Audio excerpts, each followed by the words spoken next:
নমস্কার বন্ধুরা, আপনারা দেখছেন কুকিং হাগুজা পনিমা।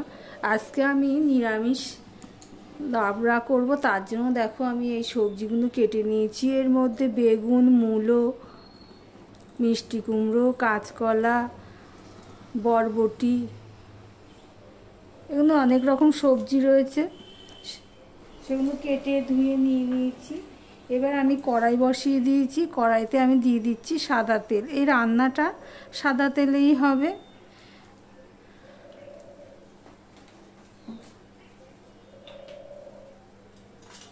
দেখো বন্ধুরা, আমি এখানে সাদা তেলটা দিয়ে দিয়েছি। এবার আমি নিয়ে নিচ্ছি, এখানে একটু পাঁচফোড়নের পরিমাণটা একটু বেশি দেব। এখানে হাফ চামচের একটু বেশি হবে পাঁচফোড়ন, সেটা আমি দিয়ে দিলাম। একটা তেজপাতা, বড় তেজপাতাকে ছিঁড়ে আমি দিয়ে দিলাম।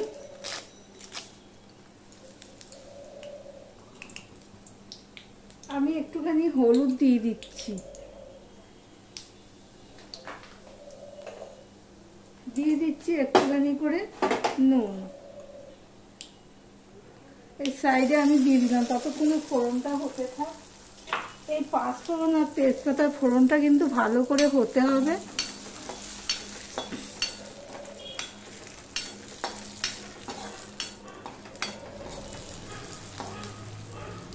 বন্ধুরা, ফোড়নটা হয়ে গেছে। এবার আমি এখানে দিয়ে দিচ্ছি 4-5টা কাঁচা লঙ্কা আমি দিয়ে দিলাম।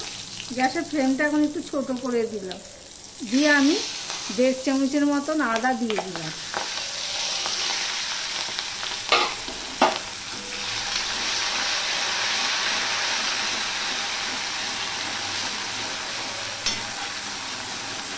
দেখো আদাটা ফোড়ন হয়ে গেছে। এবার আমি এই সবজিগুলো দিয়ে দেবো।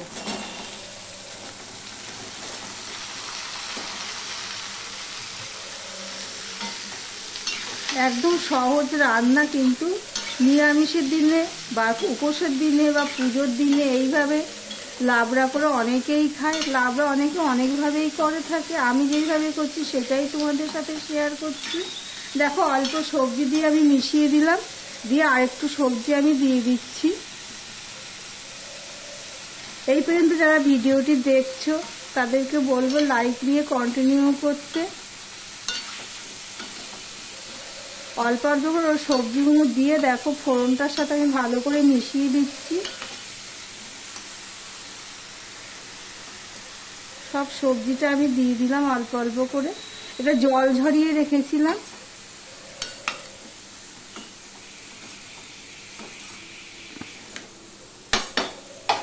এখানে আমি আরেকটুখানি হলুদ দিয়ে দেবো। নুনটা আমি একটু পরেই দেবো। নুন তো প্রথমে দিয়েছি, সেই জন্য নুনটা একটু পরেই দেবো। এবার আমি এটাকে ঢাকা দিয়ে দিলাম, গ্যাসের ফ্লেমটা লো টু মিডিয়ামে রেখে। আমি 5 মিনিট পর তোমাদের সামনে আসলাম। দেখো লো টু মিডিয়ামে ছিল। সবজি থেকে অনেকটাই জল বেরিয়ে গেছে বন্ধুরা, দেখতেই পাচ্ছ।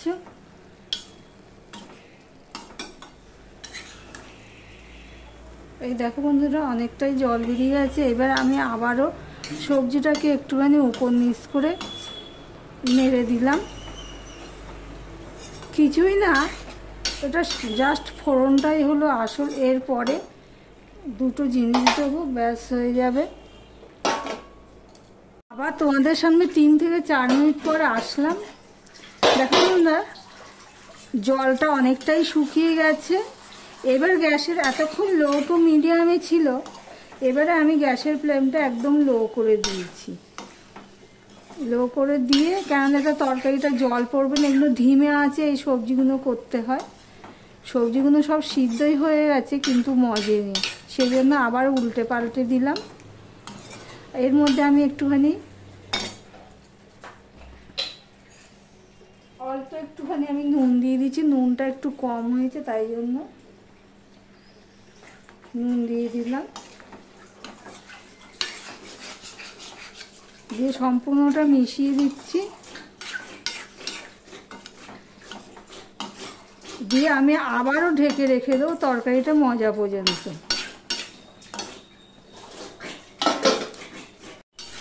আমি লো করেই দিয়েছিলাম, এবার ঢাকা তুলে একটু ঘেঁটে দিলাম। এবার আমি দিয়ে দিচ্ছি, দেখো বন্ধুরা, চিনি। কি কি দিচ্ছি একবার দেখো।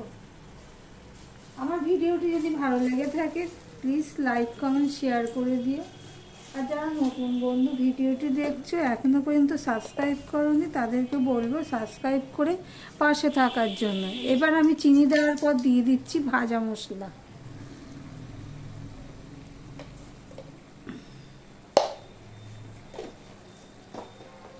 এবার সম্পূর্ণটা আমি ভালো করে মিশিয়ে দেব।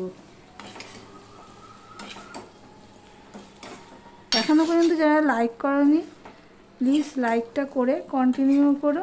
সম্পূর্ণ ভাজা মশলা আর চিনি দিয়ে আমি মিশিয়ে দিলাম। এরপরে আমি আরও একটা জিনিস দেব, দেখতে থাকো, নাই মিক্স করে ফেলবে।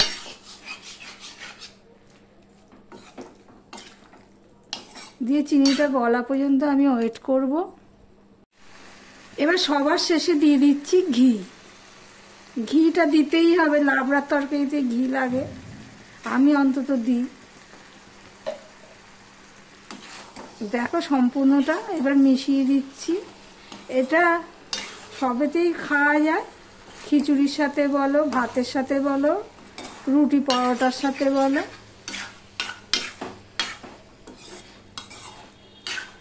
দেখতেই পাচ্ছ জল ছাড়া তরকারি। তাহলে ভিডিওটি আজকের মতন এখানেই শেষ করলাম। আবার অন্য কোনো রেসিপি নিয়ে চলে আসবো বন্ধুরা।